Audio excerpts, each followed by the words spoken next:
Bonjour peuple de Dieu, j'espère que vous allez bien. Ceci est un message pour tous ceux qui disent que Dieu n'existe pas. Ceux qui disent que si Dieu existe, pourquoi la souffrance, la violence, les meurtres, la guerre dans les pays? Et ce message est aussi pour tous les pays du monde. Amen. Si tous ces malheurs s'abattent sur nous, si toutes ces violences sont là, si la jalousie et la haine, la guerre sont là, c'est la conséquence de notre péché. C'est la conséquence de notre désobéissance.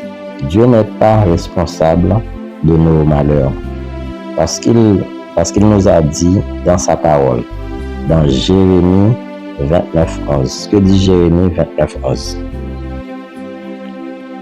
Car je connais les projets que j'ai formés sur vous, dit l'Éternel, projets de paix et non de malheur, afin de vous donner un avenir et de l'espérance. Amen.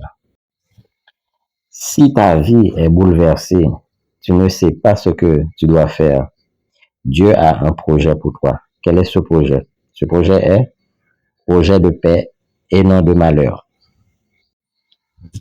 Maintenant, écoutez, voici la deuxième raison qui est la guerre, la violence, la jalousie.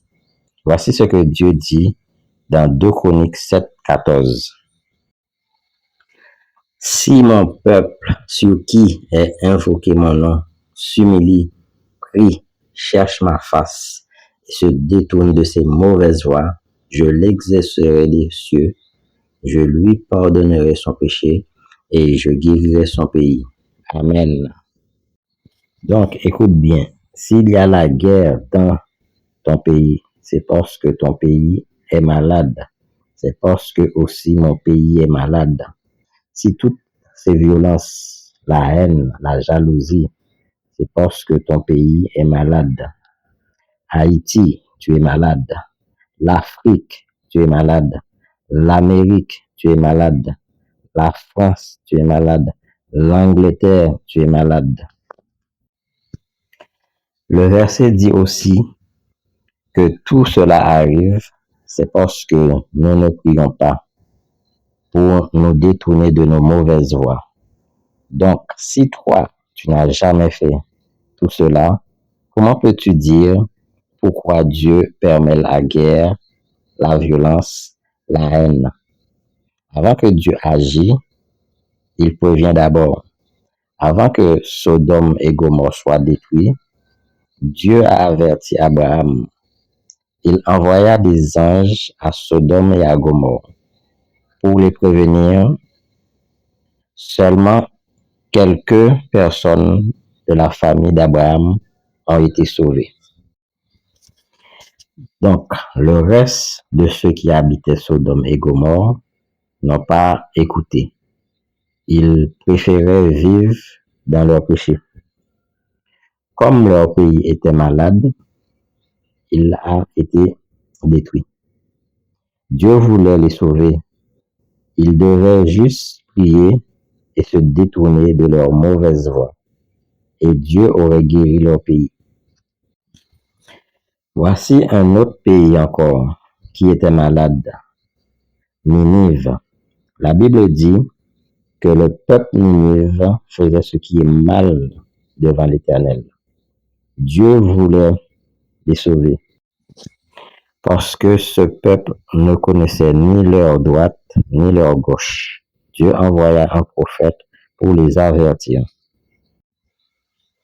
Ce qui est étonnant lorsque le prophète Jonas a prophétisé le malheur contre Ninive, le peuple n'a jamais réagi comme Sodome et Gomorrhe.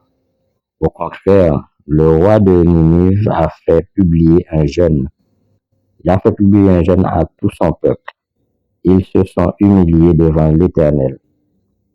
Ils demandèrent pardon pour leurs péchés. Et l'Éternel les a pardonnés. et à guérir leur pays. Amen.